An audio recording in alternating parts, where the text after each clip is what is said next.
Salve, salve, nação rubro-negra, aqui Marquinhos Assunção, chegando na manhã dessa sexta-feira, dia 14 de novembro de 2025, para deixar você muito bem atualizado e também muito bem informado de tudo o que está acontecendo no rubro-negro mais querido do Brasil e do mundo, o Clube de Regatas do Flamengo.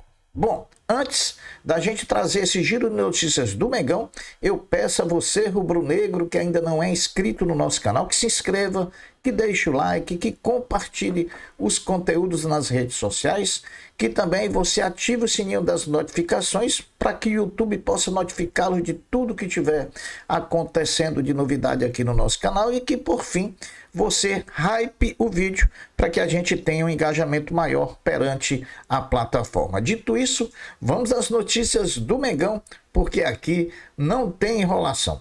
Felipe Luiz e seu staff, juntamente com o elenco do Flamengo, fizeram ontem, quinta-feira, a penúltima atividade em preparação para a partida decisiva de amanhã, sábado, contra o Sport na Arena Pernambuco. A grande dúvida para a partida do Flamengo diante do Sport é quem vai ocupar a zaga ao lado de Léo Pereira, se Léo Ortiz volta ou se o cria da base João Vitor jogará ao lado de Léo Pereira.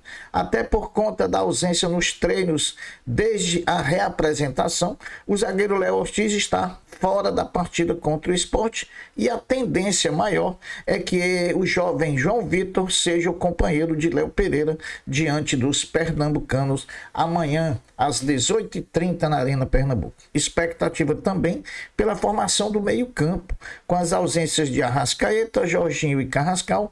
Todas essas dúvidas serão dirimidas hoje, quando da realização da última atividade que o Flamengo fará em solo carioca antes de viajar para Recife. Com a absolvição e disponibilidade de Bruno Henrique, o ataque pode ter Luiz Araújo, Bruno Henrique e Samuel Lino diante do Sport, porém só devemos ter certeza uma hora antes da partida, quando a escalação oficial for divulgada. Sobre o centroavante Pedro, que cumpre a última etapa da recuperação traçada pelo departamento médico do clube em relação à sua fratura no antebraço, novamente ontem, quinta-feira, o Pedro treinou com o grupo, logicamente que com restrições a treinamentos que não têm contato físico.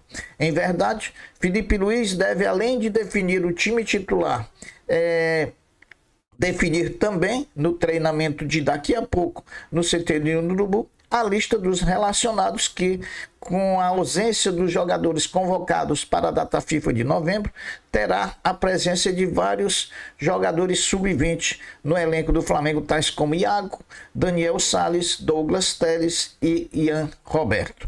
O Flamengo faz a sua última atividade, como eu falei anteriormente, daqui a pouquinho no CT do Urubu, por volta de 9h30 da manhã. Os jogadores, depois do treino, almoçam no CT, descansam ali um pouquinho e às 15 horas embarcam com destino a Recife. A comissão de arbitragem da CBF definiu os árbitros que trabalharão nas duas partidas que acontecerão amanhã, sábado, partidas essas que vão igualar o número de jogos de todos os 20 participantes da Série A do futebol brasileiro. Flamengo, Palmeiras, Sport e Santos, cada um tem um jogo a menos em relação aos outros clubes e no sábado tudo isso fica igual. A arbitragem de Flamengo e de Sport e Flamengo, sábado 18h30, vai ser do gaúcho Rafael Rodrigo Klein. E a arbitragem, pasme meus amigos, a arbitragem de Santos e Palmeiras será do paulista Rafael Claus. Rafael Claus apitando o jogo do Palmeiras, a gente conhece muito bem, né, meus amigos? O Flamengo confirmou ontem o fretamento de um jatinho para trazer 5 dos seus 7 jogadores que estão servindo suas seleções na data FIFA. Na data FIFA são eles Carrascal, Arrascaeta, Plata, Varela e Vinha. Danilo e Alexandre vão retornar da seleção brasileira em voo comercial por conta de estarem na Europa. Os 5 que o Flamengo vai mandar buscar, as suas seleções todas estão jogando nos Estados Unidos, o que facilita a logística para trazê-los de volta. Os 5 que o Flamengo vai mandar buscar, eles devem chegar ao Rio de Janeiro na tarde do Fla-Flu, na tarde da quarta-feira. E o aproveitamento de algum deles vai depender da minutagem jogada por eles nas suas seleções e também da distância da data do jogo da sua seleção para a data do jogo contra o Fluminense. Só vai ser pré-estabelecido quando chegarem ao Rio de Janeiro e forem reavaliados pelo Departamento Médico e Físico do clube. Agora vamos falar tudo o que aconteceu no julgamento de ontem do Bruno Henrique, no julgamento do mérito, né, pelo pleno do STJD, ontem à tarde no STJD. Depois de ser suspenso na quinta-feira do dia 6, por conta de um pedido de vistas de um dos auditores, o julgamento de Bruno Henrique foi retomado ontem, quinta-feira, a partir das 15 horas e 30 minutos. Ao ser suspenso, o placar sobre o julgamento ao ser suspenso, o placar que recaía sobre ele tinha apenas o voto do relator, que indicou absolvição pela desqualificação dos artigos 243 e 243A e multa de R$100 mil pela imputação ao artigo 191. Restavam ainda 8 votos de auditores, incluindo o voto do presidente do STJD, e assim foi feito, cada um votando, expondo seus pensamentos, as suas convicções, principalmente aqueles que divergiam da posição do relator. Aqueles que divergiam da posição do relator foram os votos que mais demoraram para acontecer, porque eles tinham que explicar o porquê eles não votavam junto com o relator. Quem votava junto com o relator, certamente só precisaria dizer: eu voto com o relator. Então não precisaria dizer mais nada. Proferido todos os votos, a tese defendida pelo relator teve maioria de 6 votos, contra 2 e contra 1 voto. Contra 2 auditores votaram pela punição de 270 dias de suspensão e multa de 75 mil. E o outro apenas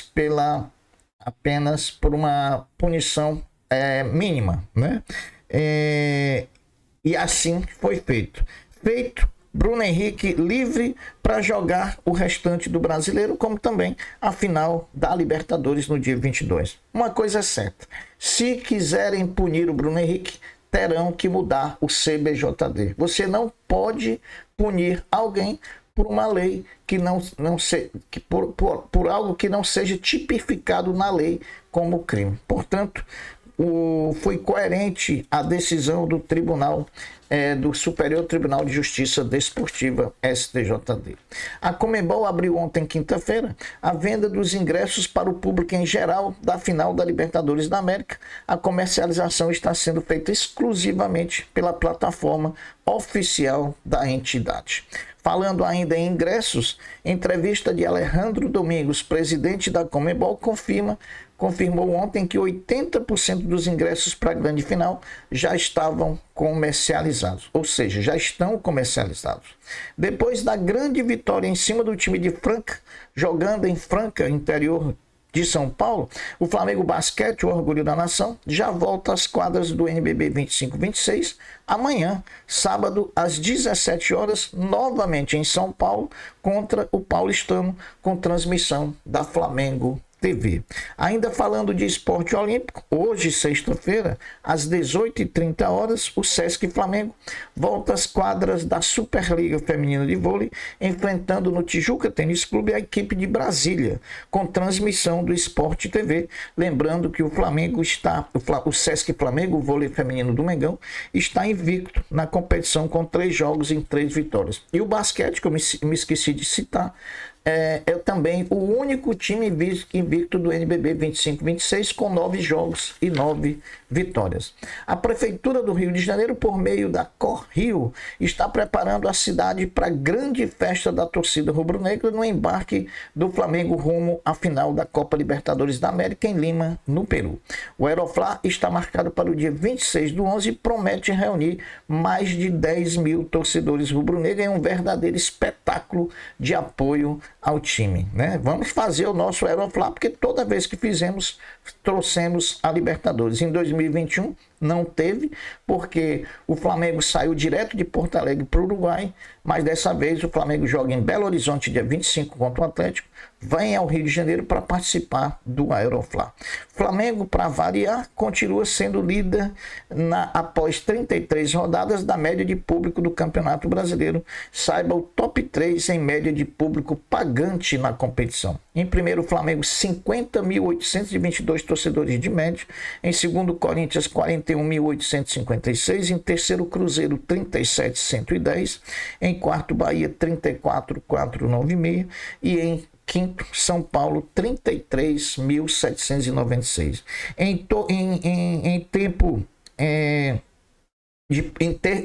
Em total de público total, o rubro-negro também lidera com grande maioria. Vamos lá, até agora, após 33 rodadas, o Flamengo já teve 1.677.134 torcedores em seus jogos. O Corinthians vem em segundo com 1.381.000, o Bahia em terceiro com 1.345.000, o Palmeiras em quarto com 1.109.000 e o São Paulo em quinto com 1.047.000. Bom, meus amigos, essas são as notícias do Mengão dessa sexta-feira, dia 14 de novembro de 2025. Eu vou ficando por aqui, deixando uma até breve, deixando uma até logo, dizendo fiquem todos com Deus, porque eu sempre estou com ele. Saudações rubro-negras. Fui, tchau.